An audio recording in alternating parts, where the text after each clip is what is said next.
Buenos días. Eh, Quisiera saber si allí me escuchan, si pueden confirmar con sus comentarios como para que demos inicio a la jornada del día de hoy.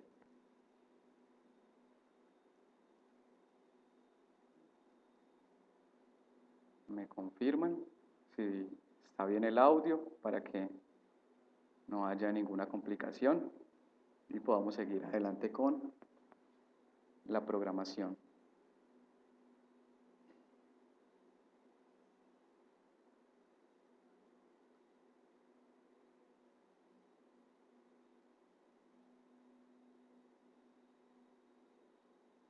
¿Me confirma el audio?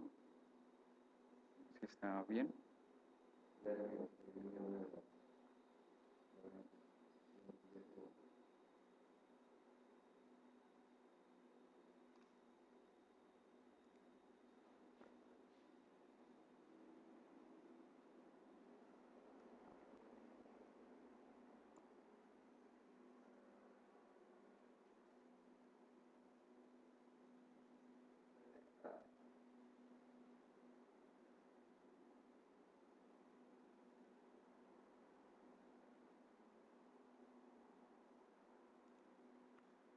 Bueno, buenos días a todos. Eh, Nuevamente pues estamos aquí y les doy la bienvenida a, a este ciclo de charlas llamado Comprensión Histórica del Conflicto Armado. Muchas gracias a todos por su asistencia, gracias a las personas que estuvieron en el taller pasado, en la charla pasada, y por la participación. Para nosotros es importante escuchar sus opiniones, leer sus comentarios, leer sus preguntas, y agradecemos también especialmente a los chicos y a las chicas que hacen parte del instituto o la institución educativa de Occidente, de acá de la ciudad de Tuluá, que estuvieron muy activos. Eh, yo terminé la transmisión pasada y vi una cantidad de comentarios, tal vez en vivo no los alcancé a ver, pero muchas gracias por participar, muchas gracias por preguntar. Esto da cuentas o da fe de cuán interesados estamos en este proceso.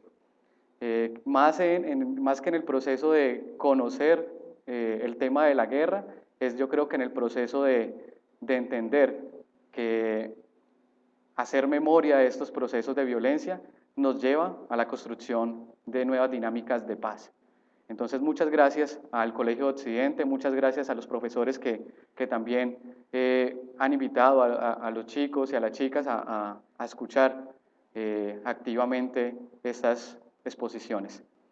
Y muchas gracias por participar. En el transcurso de la semana se les ha ido respondiendo las preguntas que han hecho en los comentarios. Y esperamos que en el transcurso de esta próxima semana respondamos a los comentarios que puedan hacer hoy, a las preguntas que hagan hoy y también a los comentarios que se hicieron de la semana pasada. La idea es que podamos dar respuesta y si no la sabemos o no tenemos pues cómo responder, al menos daremos la guía de cómo encontrar esa respuesta. Muchas gracias nuevamente por participar y muchas gracias por estar hoy aquí reunidos para hablar de un tema bastante importante, como es la comprensión histórica del conflicto armado, comprender los inicios del conflicto armado, comprender cómo se ha desarrollado, comprender cómo se ha transformado, porque una de las cosas que hace complejo el entendimiento del conflicto armado en Colombia es precisamente esa capacidad que ha tenido para adaptarse en el tiempo, esa capacidad que ha tenido para adaptarse a cualquier proceso político o a cualquier proceso social, lo que ha hecho muy difícil comprenderlo, lo que ha hecho que no sea una guerra lineal, sino que sea una guerra con una cantidad de brazos y una cantidad de ramas por las que, o una cantidad de factores también que tocaría tener en cuenta a la hora de comprender el conflicto en nuestro país. El segundo capítulo de hoy es fortalecimiento de las guerrillas y la semana pasada estuvimos hablando sobre los sucesos que precedieron a la conformación de los grupos guerrilleros en nuestro país. Pero hoy vamos a hablar específicamente de las guerrillas y voy a hacer énfasis especialmente en la guerrilla de las FARC. ¿Por qué especialmente en la guerrilla de las FARC? Porque la guerrilla de las FARC ha sido una de las protagonistas más antiguas de lo que es el conflicto armado en nuestro país. Eh, Además, también ha sido una de las guerrillas más sanguinarias, ha sido una de las guerrillas que se ha sentado a negociar muchas más veces con el gobierno, que ha tenido unos objetivos que se han ido transformando con el tiempo, ¿sí? Y es importante que hagamos un capítulo entero para entender o para tratar de comprender la dinámica de guerra o la dinámica de la guerrilla de las FARC. Entonces espero que hoy pues, nos queden al menos algunas dudas aclaradas y también que nos queden muchos cuestionamientos. Creo que lo más importante de una charla o de alguna clase es que nos queden muchos cuestionamientos, muchas cosas por ir a indagar, muchas cosas por ir a investigar. Internet es una herramienta importantísima en la construcción de memoria, así que los invito a que hagamos buen uso del Internet, a que hagamos buen uso de la investigación y podamos encontrar toda esa información, todo lo que hoy se dice y lo que se ha dicho en estos talleres, no son más que investigaciones que ya se han hecho. Eso no es una investigación que está haciendo el Museo de la Memoria Histórica, sino investigaciones que ya se han hecho, solo que aquí las tratamos de resumir y entregar, digamos, de una manera más simplificada la información, pero todo eso es con el fin de que nos vayamos con muchas dudas, que nos vayamos con muchas preguntas para que las resolvamos también en nuestras casas y preguntemos a nuestros padres, a nuestros abuelos, también sobre los recuerdos de esta guerra que lleva tantos años desangrando el país. Así que vamos a dar inicio. Ya lo había dicho antes, el capítulo de hoy es el fortalecimiento de las guerrillas. Y para iniciar con el tema de las guerrillas, quiero volverme otra vez a la época de la violencia. Ya no vamos a hablar de las fechas que habíamos visto la clase anterior o la charla anterior, sino que hoy vamos a centrarnos en la época de la violencia. ¿Y por qué en la época de la violencia? Porque ese fue como el motor o la chispa que encendió lo que hoy conocemos como el conflicto armado interno o el conflicto armado colombiano. Hacia 1946 gana las elecciones el presidente Mariano Ospina Pérez del Partido Conservador y digamos que Mariano Ospina Pérez llega como con un resentimiento, ¿no?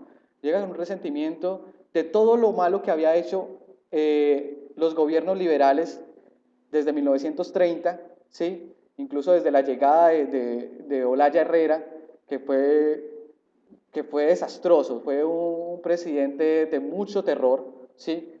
De mucha opresión, un presidente liberal. Entonces Mariano Ospina llega, digamos, como a enfrentar de manera violenta otra vez, yo lo dije en la clase pasada, y es que Colombia se ha disputado sus opiniones y ha tratado de resolver sus conflictos de manera violenta, por eso ha desangrado el país, ¿sí? No ha tenido la capacidad como para pensar que podemos resolver los conflictos de otras maneras, ¿no? Que podemos dialogar, que podemos llegar a acuerdos, que podemos tener de nuestra parte sin necesidad de matarnos. Pero Colombia ha elegido el camino de la violencia.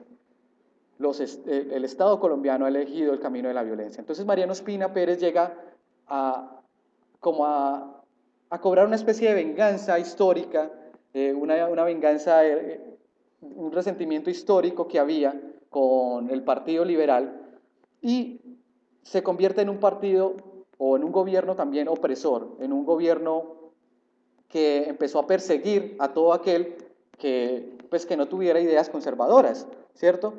Entonces allí inicia el periodo de la violencia y empiezan los conservadores y liberales a matarse entre ellos. Unos a defenderse y por defenderse mataban, por lo cual esto es realmente un absurdo, realmente una dinámica ilógica, una dinámica absurda de nuestra cultura, ¿no? Algo que toque erradicar desde ya, esa cultura de la violencia. Entonces en 1948 asesinan a Jorge Eliezer Gaitán y el país se incendia. Los liberales con el resentimiento de que hubiesen asesinado a su líder político, incendian Bogotá, se toman la capital del país, incendian el tranvía, incendian los edificios, asesinan personas. O sea, se crea una revuelta grandísima que conocemos como el Bogotazo. Pero ese Bogotazo se replica en todas las ciudades y municipios y pueblos del país. ¿Sí? Eso que sucede en Bogotá se empieza a replicar en todo el territorio nacional. Y se empieza una oleada de violencia increíble entre conservadores y liberales, ambos defendiendo sus posturas, pero defendiéndolas, como ya lo dije, con actos de violencia, con actos vandálicos, con actos de asesinato. Fue tan cruel esta época de la violencia que sus dinámicas eran demasiado, ¿cómo le digo yo?, terroríficas, o sea, causaban terror. Masacres, descuartizamiento de personas vivas, o sea, las descuartizaban vivas y exhibían esos cuerpos en las plazas públicas de los pueblos, de los municipios, exhibían esos cuerpos en los caminos de las veredas, en los caminos de los corregimientos, para sembrar el terror, para crear caos en el país. Incineraban los pueblos enteros, y acá los invito a que leamos la historia de Ceilán, Ceilán que es un municipio, o perdón, un corregimiento que está acá a media hora de Tuluá, perteneciente al municipio de Bugalagrande. Y Ceilán vivió todos los procesos de la violencia, los ha vivido Ceilán. Ceilán ha sido golpeado desde épocas inmemorables, ¿sí? Todo por cuestiones políticas, por cuestiones de ideologías, y Ceilán fue uno de esos pueblos incendiados en la época de la violencia y estos pueblos que dejó miles de personas desplazadas. También cabe resaltar, y muy triste, porque una de las dinámicas de esta llamada violencia también fue la violación de mujeres adultas, niñas, sin discriminación de raza, ni edad, ni nada. O sea, llegaron a acabar con todo y a sembrar el terror a través de la violencia sexual. En vista de esta crudeza, en vista de esta realidad, el Partido Liberal ordena crear unas guerrillas liberales. Y cuando digo ordena es que ellos se encargan de toda la gestión para crear estas guerrillas liberales. Y se crean guerrillas liberales en los llanos orientales, en Boyacá, y también se crean el Partido Comunista, que era un partido mucho más pequeño, o sea, era un partido que no tenía tanto número de personas como el Partido Conservador y el Partido Liberal, pero también existía el Partido Comunista, y el Partido Comunista ordena crear unas guerrillas comunistas también. Estas guerrillas, bueno, si bien se llaman guerrillas en ese momento, pero operan más como autodefensas, son unas guerrillas de autodefensa. ¿Autodefensa de qué? Autodefensa de esa oleada de violencia que se estaba presentando en el país a manos de los conservadores o de los fanáticos conservadores, que además estaban apoyados por el Partido Conservador y por el Estado, o por el gobierno, que en ese momento era conservador. O sea, esto lo hacía mucho más peligroso porque la policía y el Ejército Nacional estaban apoyando esta dinámica, y ellos eran quienes controlaban las armas, ¿sí? Eran quienes tenían el poder adquisitivo de las armas. Por eso su violencia fue muy, muy cruda, ¿sí? Entonces se crean esas guerrillas liberales y se crean esas guerrillas comunistas, pero la opresión o la represión del Estado en ese momento, la represión de las fuerzas militares es mucho, mucho más potente que estas guerrillas, que estaban armados a punta de machete, con navajas, con uno que otro revólver, con una que otra escopeta, y esto pues no tenía la capacidad para hacerle frente a ese poderío que tenían los grupos conservadores.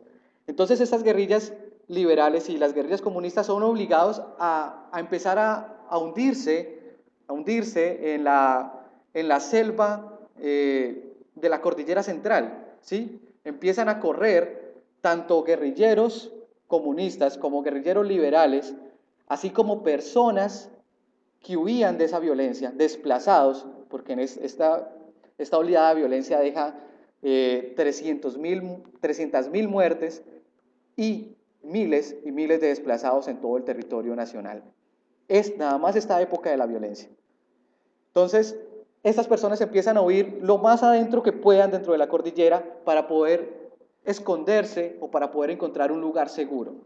Aquí es muy importante porque todas esas personas que se van escondiendo de los grupos conservadores y de esta oleada del Estado y de esta oleada de las fuerzas militares tan sangrienta, convergen en algo que se llamó las repúblicas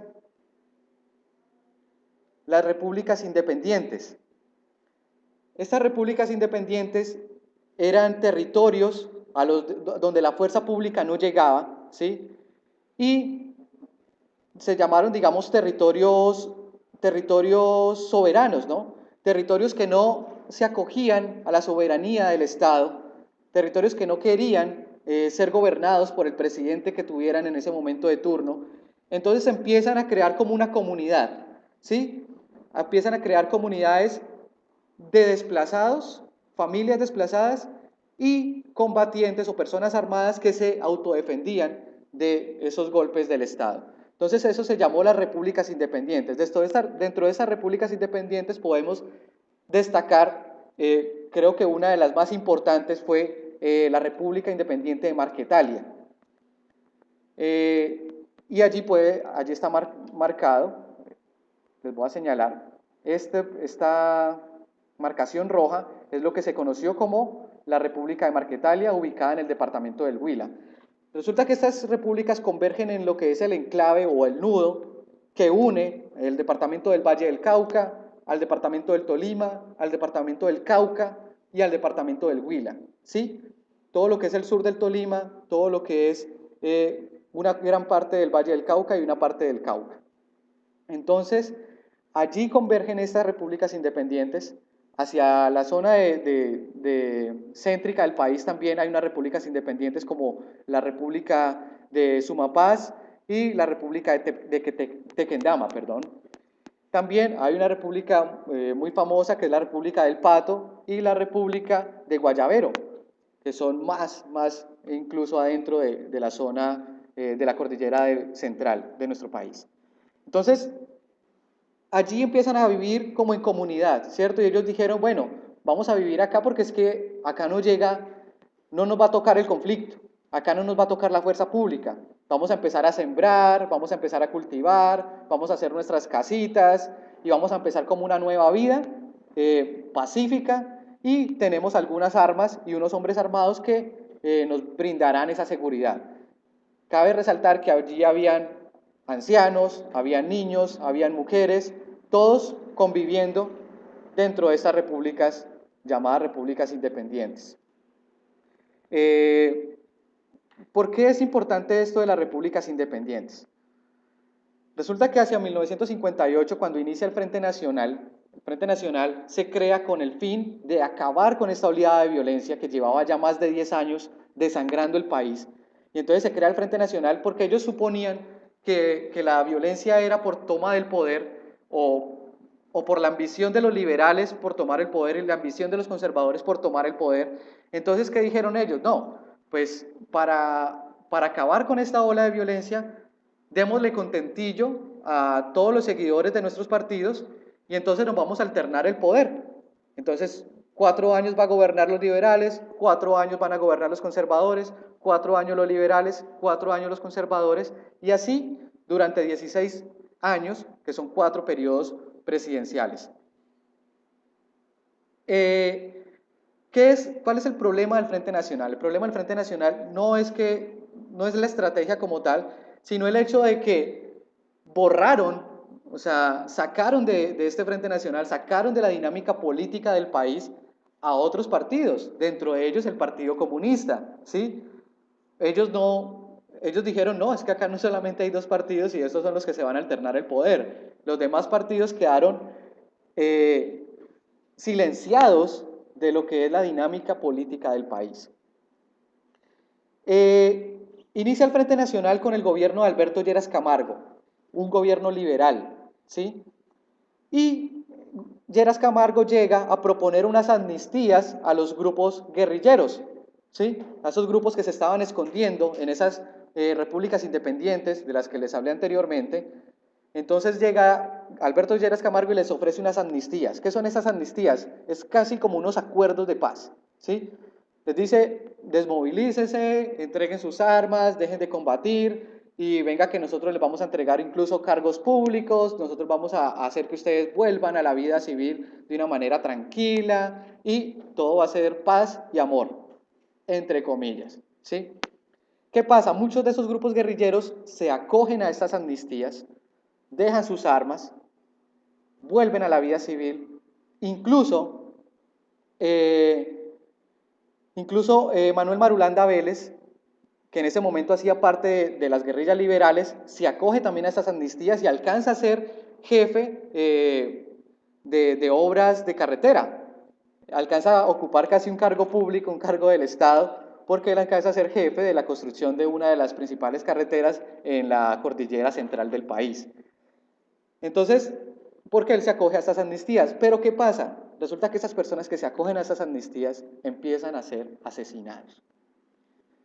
No sé si esto se les hace muy parecido a, a muchos procesos de paz que han intentado hacer los guerrilleros en este país, incluso al proceso actual, en donde muchas de las personas que se han acogido al acuerdo de paz han sido asesinadas.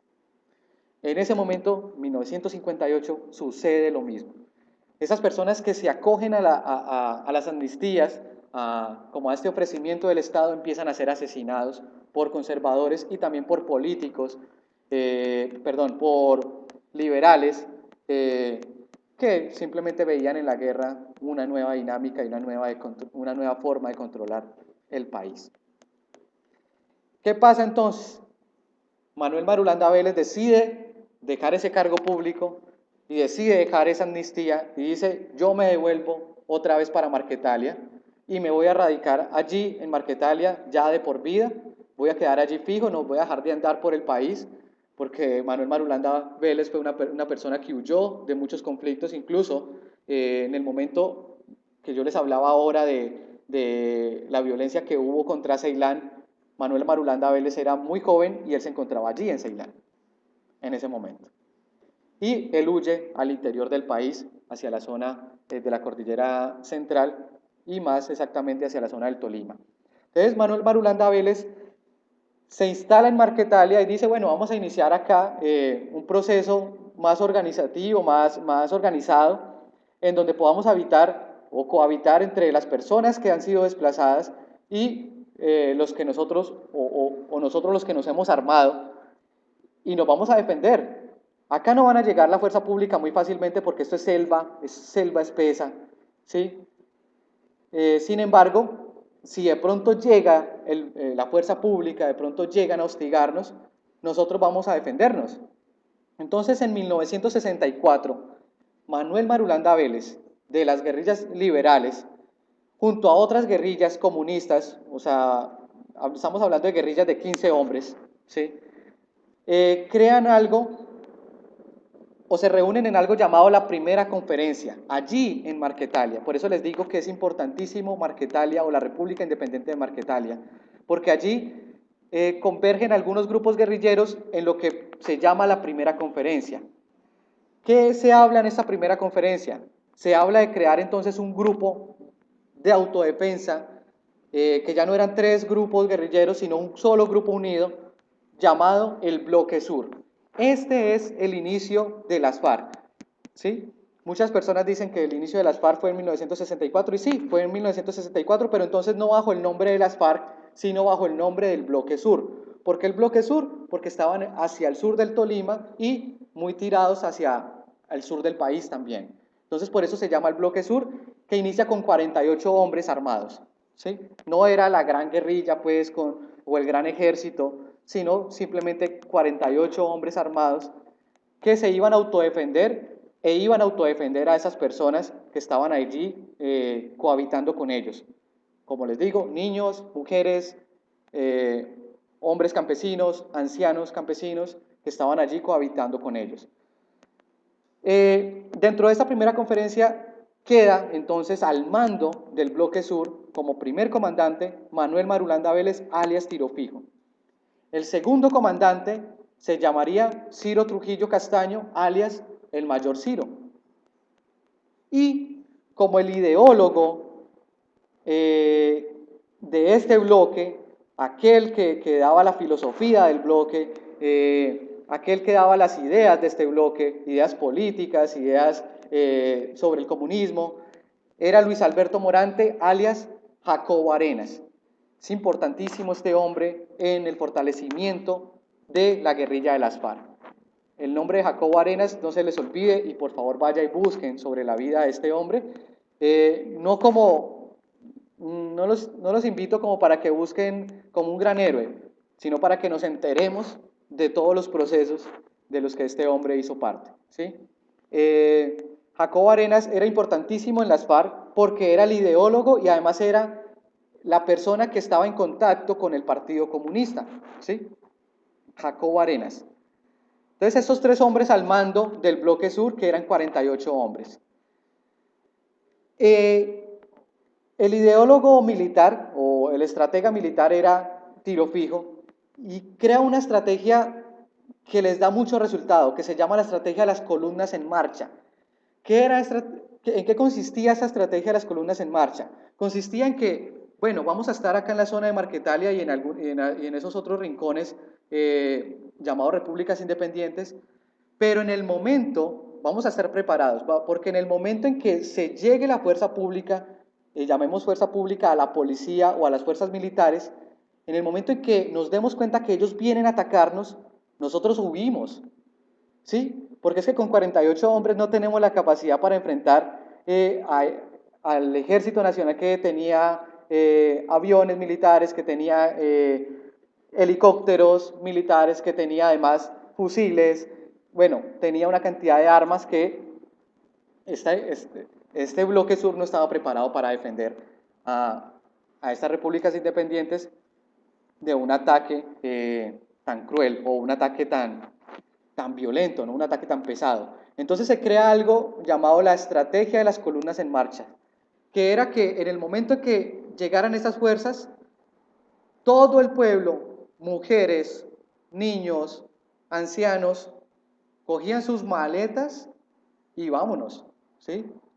Vámonos selva adentro, porque como no tenemos la capacidad para enfrentarnos, nos toca es huir, ¿sí? En 1965, este bloque sur se da cuenta que el Estado tiene preparada una operación para atacar a Marquetalia y crean una huida hacia la Orinoquía colombiana, ¿sí? Hacia la cordillera oriental y atraviesan la cordillera central junto a miles de familias para huir de esta ofensiva militar y se instalan en el sur del Meta y en el Caquetá. Allí en el sur del Meta y en el Caquetá se encuentran con otras familias que también estaban desplazadas y con otros hombres que también estaban armados defendiéndose de las represalias de los grupos conservadores y de grupos también liberales que querían acabar con esta insurrección. En 1966 pasa algo importantísimo porque se da la segunda conferencia, o sea, una segunda reunión de los altos mandos para determinar qué iban a hacer de ellos, qué iba a hacer de su futuro. Y en esa segunda conferencia, en 1966, ya cambian su nombre del Bloque Sur a el nombre de FARC. Ya aparecen las siglas FARC, que son Fuerzas Armadas Revolucionarias de Colombia. ¿Cómo inicia estas FARC? Inicia con 48 hombres efectivos, o sea, 48 hombres que estaban preparados para defenderse, preparados para disparar, pero se dice que también habían 150, o sea, que realmente el número de personas armadas era 150, pero que solamente esos 48 hombres era como el grupo que estaba preparado para combatir, digámoslo así. ¿Qué pasa? Aquí empieza a fortalecerse las FARC. En 1970, o sea, a mediados de la década del 60, 1966, contaban con 48 hombres armados. En 1970, ya a finales de la década del 60, ya hay una cantidad de 200 hombres. Mira cómo empieza a crecer la guerrilla de las FARC. 1974, finalizando ya el Frente Nacional, bajo el periodo de Misael Pastrana Borré, que fue el último presidente del Frente Nacional, presidente conservador, ya la FARC había crecido en un 100% y contaba con 400 hombres armados, 400 hombres preparados para combatir, para enfrentarse a la fuerza pública y para enfrentarse al ejército que fuera, según ellos, ¿no? En 1976 ya no habían 400 hombres, sino que habían 770 hombres y mujeres armadas, porque también hacían parte de las guerrillas las mujeres, y estaban divididos en 6 frentes de guerra. Imagínense, ya acá empieza a haber una concepción de la guerra, ¿sí? Ya no es que nos estamos autodefendiendo, que es que... No, ya acá hay una concepción de guerra. Ya se crean 6 frentes de batalla, en los que hacían parte 770 personas armadas. Hacia 1978 este número se multiplica y dice que hay 1965 personas formando 12 frentes de guerra. Entonces mira cómo se empiezan a fortalecer la guerrilla de las FARC. Hacia 1982, y este lo hice en una diapositiva aparte porque aquí sucede algo muy importante, hacia 1982 ya las FARC contaba con 3.000 hombres y mujeres armados, ¿sí? Con 3.000 combatientes efectivos. O sea, mire el número tan increíble de personas. Esto era un ejército muy, muy grande. Pues las FARC se dio cuenta de ello, de que ya tenían un ejército muy grande, y dijeron, bueno, acá ya es hora de reunirnos nuevamente, y se da la séptima conferencia. La séptima conferencia que se da en el Meta, y la séptima conferencia es importantísima para el fortalecimiento de las FARC. ¿Qué sucede en la séptima conferencia? Primer punto, las FARC le añade a su sigla 2 letricas, lo pueden ver allí. Añaden 2 letricas que son EP, por lo cual ya dejan ellos de ser o catalogados o se dejan de autonombrar como una autodefensa campesina, o sea, ya ellos no están para autodefenderse por si de pronto llegan a ser atacados, sino que ya ellos son un ejército y llamado ejército del pueblo, ¿sí? Entonces, ya desde 1982 las FARC, después de la séptima conferencia, se llaman FARC-EP, FARC Ejército del Pueblo, ¿sí? Esto para que comprendamos las dimensiones de cómo las FARC empieza a crecer. Entonces este Ejército del Pueblo ya realmente tiene una connotación de guerrilla, de ejército, de personas que van a combatir, de personas que le van a hacer frente, que van a ir a atacar también, que no solamente van a esperar para defenderse, sino que también van a ir a atacar, ¿sí? Entonces se llama FARC-EP, allí en la séptima conferencia. Y en la séptima conferencia sale lo que es el plan estratégico para la toma del poder. Las FARC se propone como meta en 20 años tomarse el poder. Y cuando hablo de tomarse el poder es que ellos querían hacer una toma presidencial allá en Bogotá, ¿sí? A la Casa de Nariño y a las instituciones donde tuvieran que entrar, ¿cierto? Para que el poder político de este país fuera tomado por la guerrilla de las FARC. Entonces se crea el plan estratégico para la toma del poder. Y este plan estratégico tiene una cantidad de estrategias de cómo van a hacer para que en 20 años ellos puedan llegar al poder. Entonces, dice, el plan estratégico constaba tomarse el poder en 20 años. Para tomarse el poder en esos 20 años necesitaban reclutar a 28.000 hombres y mujeres. O sea, tenían que tener no 3.000 combatientes, sino 28.000 combatientes. Porque pues tomarse el poder no iba a ser tan fácil, con un ejército tan fuerte, además que estaba siendo fortalecido también y patrocinado y apoyado por los Estados Unidos. Entonces era un ejército realmente muy fuerte, al que había que enfrentarlo con muchos combatientes. para lo cual necesitaban no solamente 28.000 combatientes, sino que necesitaban muchas armas, mucho armamento, muchas municiones para poder hacer frente a estos ataques y poder ir a la batalla. Eso iba a ser paulatinamente en el transcurso de esos 20 años, ¿cierto? Necesitaban crear 48 nuevas cuadrillas militares dentro de este plan estratégico para la toma del poder. Y necesitaban, además de eso, pues obviamente la guerra no se hace gratis, la guerra se hace con dinero, para lo cual necesitaban generar o tener ingresos de 8.000 millones de pesos para poder tomarse el poder. Entonces ustedes se preguntarán, bueno, ¿cómo van a hacer para reclutar a esos 48.000 combatientes, ¿cierto? Y formar esas 48 nuevas cuadrillas. ¿En qué consistía esto? Y acá ya empezamos con la pérdida de la legitimización de las Fuerzas Armadas Revolucionarias de Colombia. ¿Por qué? Porque entonces ellos acá ya empiezan a pasar por alto los derechos humanos. Empiezan a reclutar personas que estuvieran entre los 15 y los 30 años de edad. Fíjese bien, entre los 15 y los 30 años de edad. Yo sé que muchos de los que están hoy aquí en vivo tendrán más o menos esta edad, 15 años, 16, 17.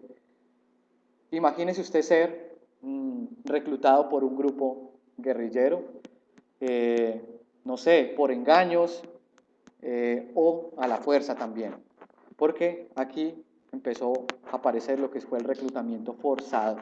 Algo muy triste para tanto para el movimiento guerrillero como para la realidad del país, porque entonces los niños empiezan a desaparecer, ¿sí? Los niños empiezan a ser tomados por su fuerza y los niños empiezan a ser reclutados con ideologías que quizás no comprendían muy bien, pero aún así eran llamados a participar de esos grupos guerrilleros.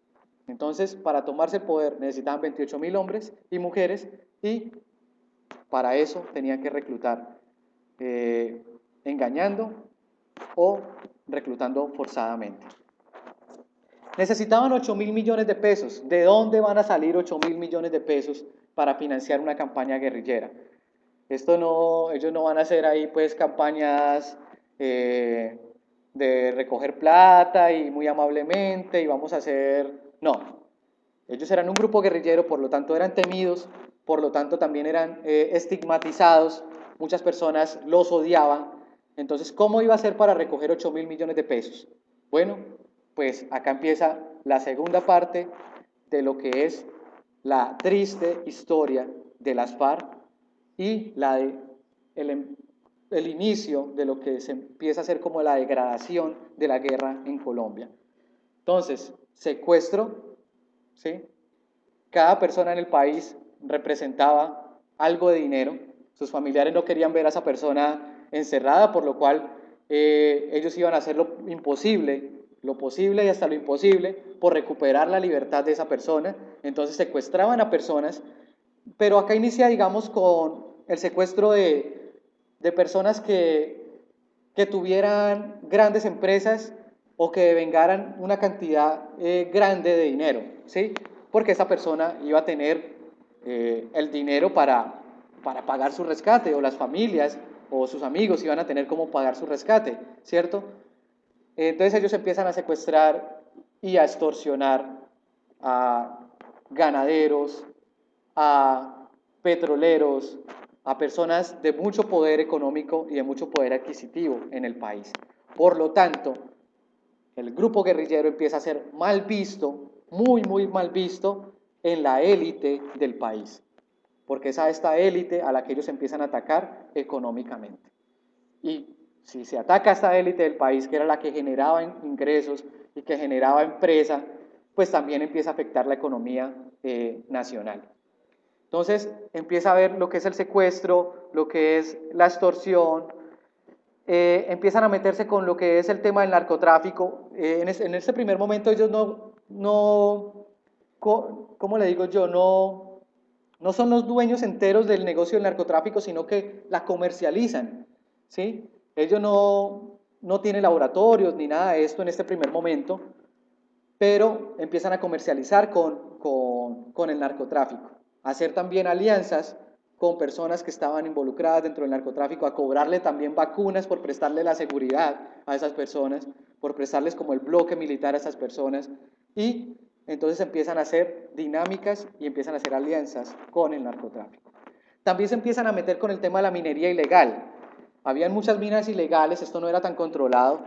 Ya sabemos que Colombia es un territorio rico en minería, rico en oro, rico en petróleo, y hay muchas personas que se dedican a la minería ilegal, por lo cual llegaron las FARC allí a cobrarles también como una especie de vacuna, ¿no? Como o nos pagan a nosotros por protegerlos o los matamos. Así de sencillo. Que eso deja ver un lado muy negativo de lo que es la incursión o la insurrección guerrillera. En 1984 se da lo que son los acuerdos de la Uribe, que es como los acuerdos de paz entre el gobierno de Belisario Betancur y la guerrilla de las FARC. Como les digo, ya la guerrilla de las FARC estaba imperando casi toda la zona de la cordillera oriental y parte de la zona de la cordillera occidental. Casi el 50% de la población del país llegó a tener presencia del grupo de las FARC.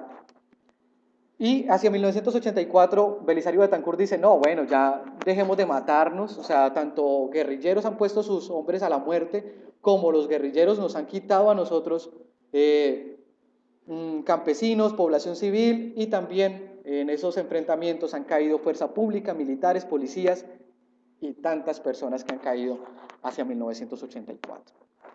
Entonces se plantea algo que son los acuerdos de la Uribe, que son los acuerdos de paz entre Belisario Betancur, el gobierno de Belisario Betancur y las FARC.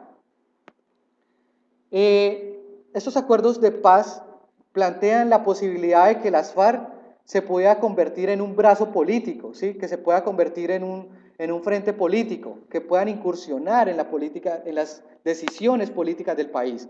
Por lo tanto, nace lo que se conoció la Unión Patriótica o la UP, ¿sí? Por sus siglas, que nace como el partido de representación política de las FARC. Este partido empieza a tener una acogida importantísima en los movimientos obreros, en los movimientos campesinos, que empiezan a ver en estas visiones de poder una nueva forma, ¿sí? Una nueva forma que no favoreciera a las élites colombianas, una nueva forma que no favoreciera solamente a los ricos y a los grandes empresarios, sino que también unas dinámicas de poder que favorecieran a la clase humilde, a la clase trabajadora, a la clase obrera, a la clase campesina. Entonces esta clase se empieza a ver representada en los ideales políticos de la Unión Patriótica. Pero ¿qué pasa? Otra vez sucede lo que sucedió unos años atrás. Estas personas que empezaron a ser parte de la Unión Patriótica empiezan a ser perseguidos, y óigalo bien, porque esto es confirmado, esto no es algo que yo me inventé o es algo que alguien se inventó, no, esto es confirmado. Empiezan a ser perseguidos por los mismos grupos políticos en comunión con las fuerzas militares, en comunión con el DAS, en comunión con la policía, empiezan a asesinar a todos los dirigentes políticos de la Unión Patriótica. Concejales, alcaldes asesinados, secuestrados, asesinados. Acá no hubo secuestros, hubo desapariciones. Miles de personas que hacían parte militaban en este partido político, que hacían parte de ese partido político, empezaron a ser asesinadas también. Y esto se conoció como el genocidio de la Unión Patriótica, que entre 1984 y el 2002, 4.153 personas fueron asesinadas. Como les digo, entre ellos, incluso representantes a la presidencia del país. Dentro de ellos podemos nombrar a Carlos Pizarro, que iba a ser, digamos, una de las personas que iba a representar o que se iba a lanzar, que se estaba lanzando, era un candidato presidencial a la presidencia del país, y Pardo Leal también, que también es asesinado a manos de estos grupos que ya estaban en conjunto con grupos del narcotráfico. Entonces, entre 1984 y 2002 se conoce lo que es el exterminio o el genocidio de la Unión Patriótica. ¿Qué pasa aquí?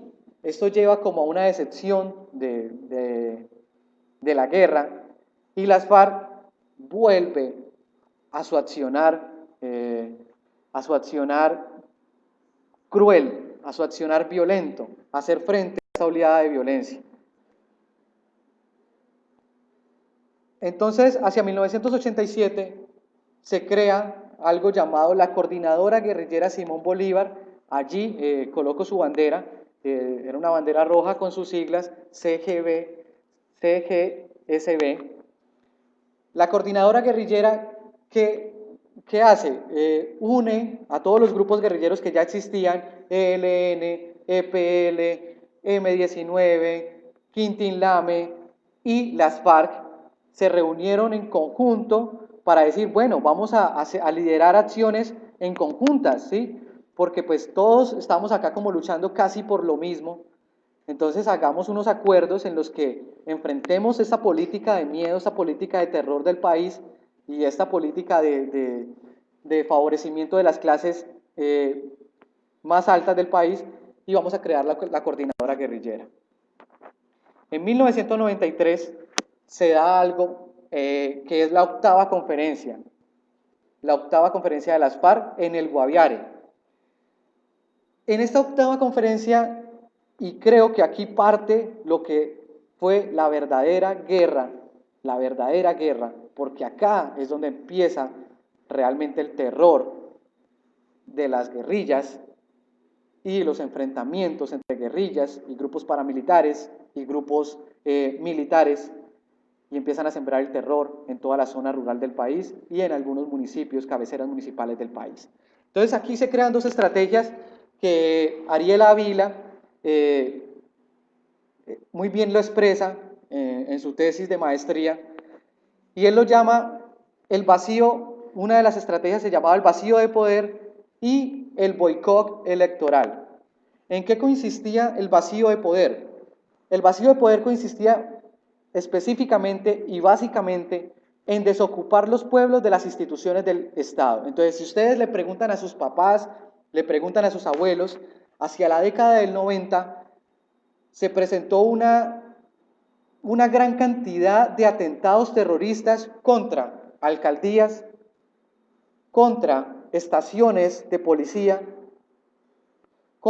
incluso contra iglesias.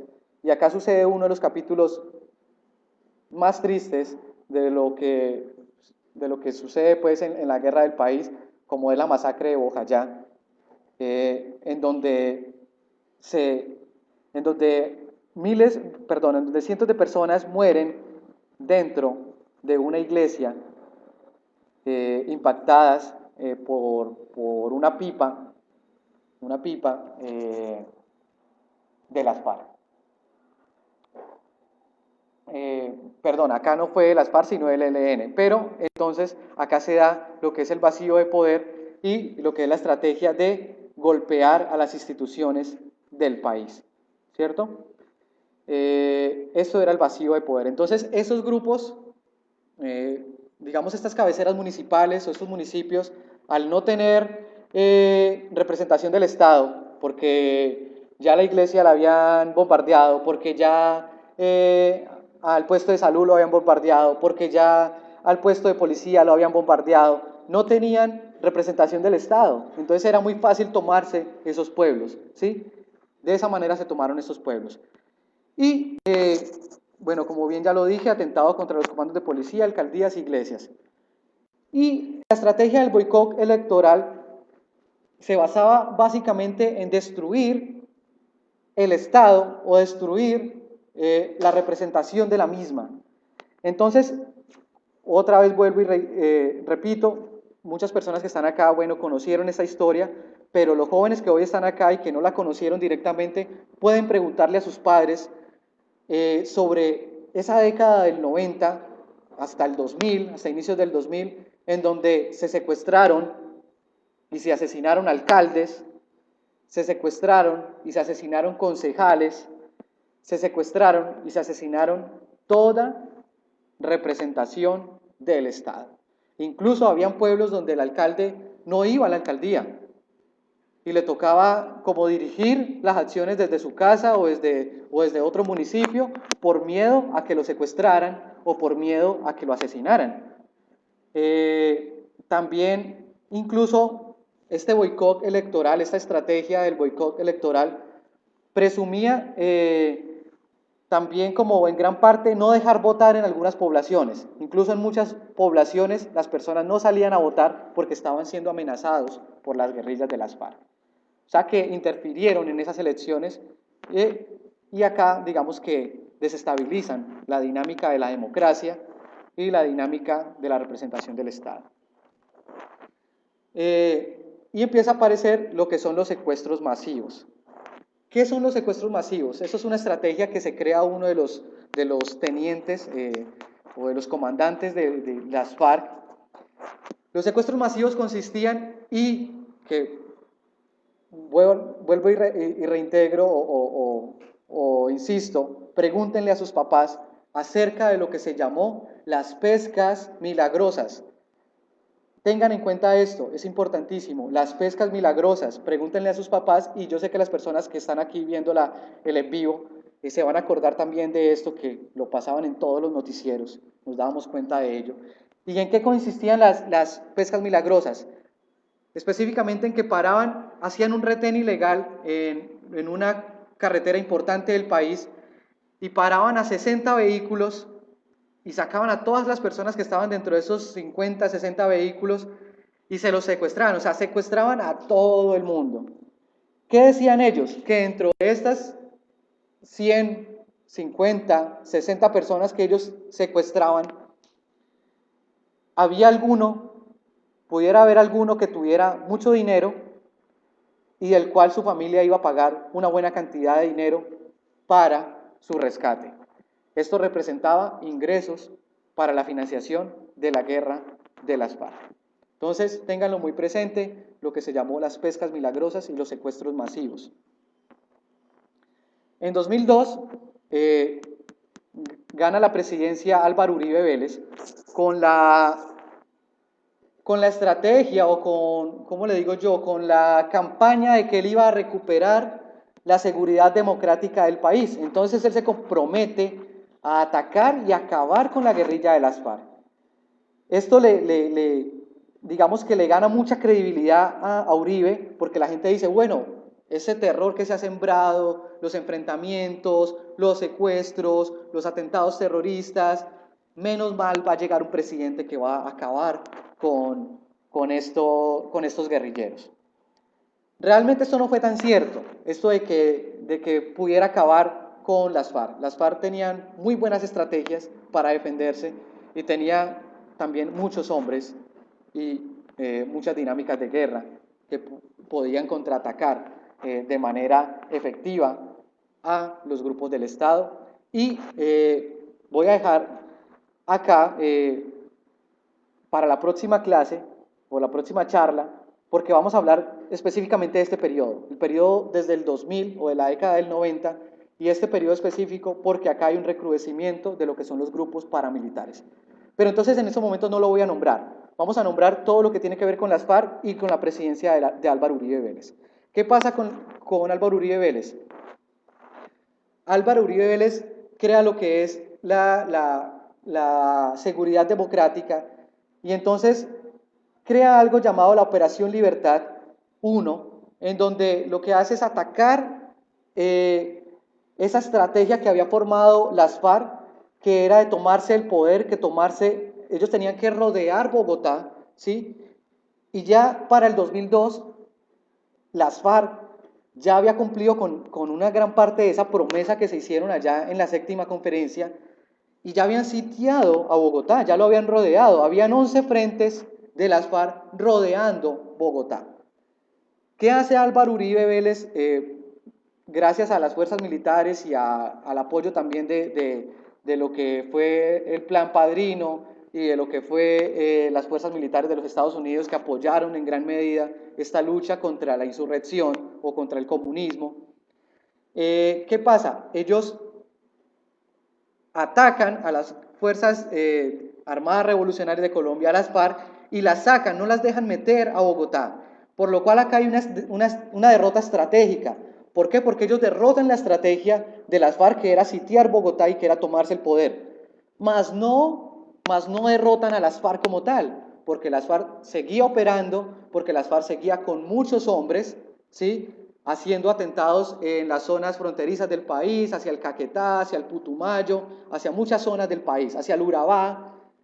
Solo que ellos, la presidencia de Uribe derrota esa estrategia que había de sitiar a Bogotá.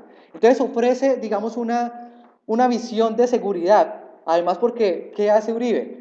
Él dice, bueno, vamos, como en las carreteras están secuestrando a las personas, con esto de las pescas milagrosas, vamos a meter batallón y ejércitos por todas las carreteras y vamos a decirle a las personas que están seguros de transitar por las carreteras porque el ejército los está acompañando, ¿sí? Entonces, ya no habían secuestros, se minimizaron en gran medida los secuestros porque el ejército se tomó las carreteras y el ejército también empezó a prestar servicio para vigilar a las grandes empresas y a la gran economía del país. Dentro de ellas, el petróleo, dentro de ellas, el azúcar, que pues obviamente su gran prioridad es la caña de azúcar. Y todo esto creó una visión o creó una concepción en el colectivo del país que ya estábamos seguros, que ya las FARC estaba derrotada, que ya las FARC no iba a volver a hacer atentados, por eso Uribe ganó mucha popularidad. Pero realmente las FARC no estaba derrotada, solamente habían acabado con una de sus estrategias, que era entrar a Bogotá, y con sus estrategias económicas, que era las pescas milagrosas y que era el ataque a los centros mineros, petrolíficos y el ataque pues a la extorsión de grandes empresarios. Entonces, allí Uribe gana una gran popularidad, no solamente en las élites colombianas, en la gran empresa colombiana, sino que también alrededor del país se crea, digamos, una visión de que hay paz o una visión de tranquilidad. Pero hacia 2008, las FARC hace algo llamado el Plan Renacer de Masas, y esto lo habla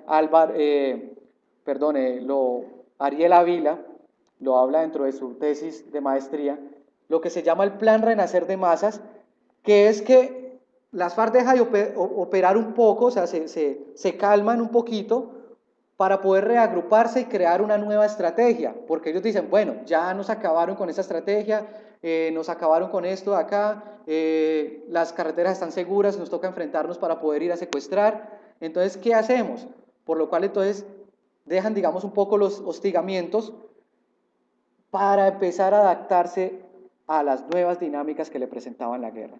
Por eso en el 2008, 2 años antes de que terminara el segundo periodo del presidente Uribe, las FARC vuelven a operar efectivamente. Entonces, esta visión que se creó de que es que Uribe acabó con las FARC, fue mentira.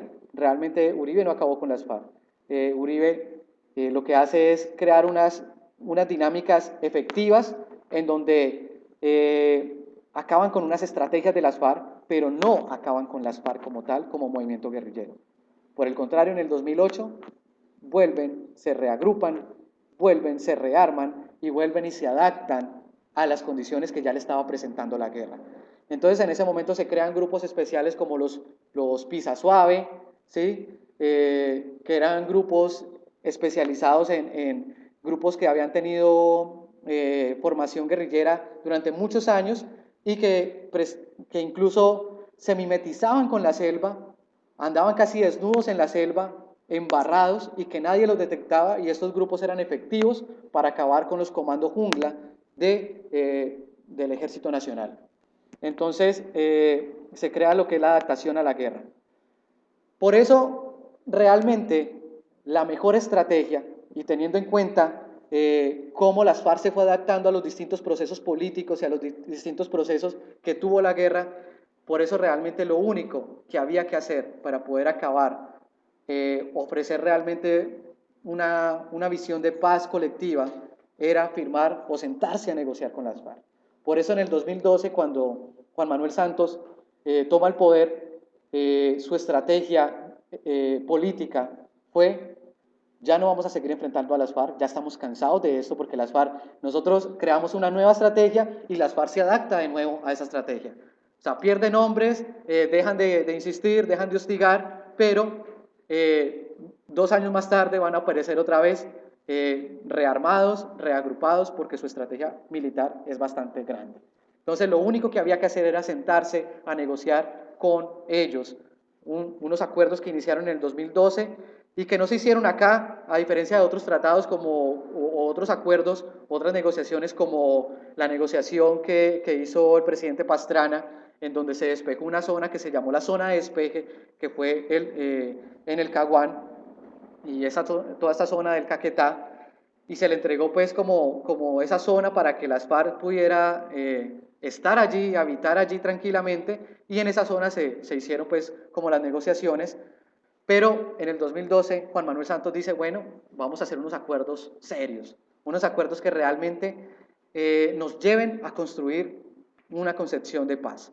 Entonces allí se crean unos procesos en donde hay un cese al fuego bilateral, un compromiso, y se sientan los grandes cabecillas de las FARC a negociar en La Habana, en Cuba, y en 2016 por fin se da la firma de la terminación definitiva de la guerra, pero quiero acá hacer un paréntesis: no la guerra con todas las guerrillas, es la guerra con las FARC, las FARC-EP, las FARC que desde 1964 estaban en operaciones. Entonces, es importantísimo, acá terminamos, porque realmente lo único que nos ha brindado, o sea, solo hasta el 2012 nos dimos cuenta que no era a través de las armas, que no era a través de matarnos para imponer nuestro poder o para imponer nuestras decisiones. Solo hasta el 2012 nos dimos cuenta que era sentándonos a negociar, que era sentándonos a llegar a unos acuerdos que nos dé unos realmente, que podamos analizar por qué se dio la guerra, que podamos analizar por qué realmente nacen estos conflictos, y que podamos dar una solución, no solamente a finalizar la guerra, sino finalizar una solución a esas dinámicas que hicieron que se diera una guerra en el país, por lo cual se tuvo en cuenta la memoria de las víctimas, por lo cual se tuvo en cuenta la redistribución de la distribución de las tierras, se tuvo en cuenta el tema del campo, porque es por el campo donde inicia estas guerras, se tuvo en cuenta realmente que se contara la verdad y que las FARC entregara definitivamente sus armas. Al son de hoy, en la actualidad, vemos que triste o dolorosamente se han vuelto a ver en gran medida atentados, masacres contra la población civil, desplazamientos de nuevo, rearme de algunas disidencias de las FARC, y esto debido a que también el gobierno no ha cumplido a cabalidad con los acuerdos pactados en La Habana. Si usted, como persona o como parte que está acordando unos pactos para la construcción de paz, no ofrece las garantías sociales, económicas y políticas para que esas personas no se vuelvan a rearmar, pues muy seguramente lo van a volver a hacer, porque esa es su lógica y porque eso es lo que han conocido durante muchas décadas. Entonces, hasta aquí llega el capítulo del fortalecimiento de las guerrillas. Me centré específicamente en las guerrillas de las FARC. Para el siguiente capítulo vamos a hacer un resumen de lo que pasó con las demás guerrillas y vamos a hablar de cómo se crean los grupos paramilitares y cómo llegan también esos grupos paramilitares a la zona del Valle del Cauca y a este territorio de la zona rural tulueña. Entonces, muchas gracias por a las personas que han estado conectadas. Esperamos que para la próxima estén de nuevo conectados y demos finalidad a esta serie de charlas que lleva como título Comprensión histórica del conflicto armado en Colombia. Hoy, fortalecimiento de las guerrillas. Espero que más que claridades nos queden realmente muchas preguntas por resolver y que vayamos a los libros, que vayamos a las bibliotecas, que vayamos al internet a hacer uso de estos medios para que podamos investigar e indagar un poco más. Realmente una hora es muy poco para hablar de estos temas, pero sí la invitación es a que investiguemos un poco más. Acá se trata de dar algo muy resumido, porque la guerra en Colombia realmente es una dinámica muy, muy compleja. Muchas gracias de nuevo al Occidente, al Colegio Occidente, gracias al Ministerio de Cultura, gracias a las organizaciones que han hecho parte de este proyecto llamado el Museo de la Memoria Histórica del Valle del Cauca, a la organización Arte Joven, a la Asociación Escuelas de Cambio, al Sancocho, también a la Casa de Todos, a las organizaciones de víctimas, a la Gobernación del Valle, a todas las personas que han hecho parte y que han hecho posible que hoy podamos nosotros estar aquí transmitiendo en vivo sobre estos temas de interés, sobre estos temas que son realmente importantes, como ya lo dije, para construir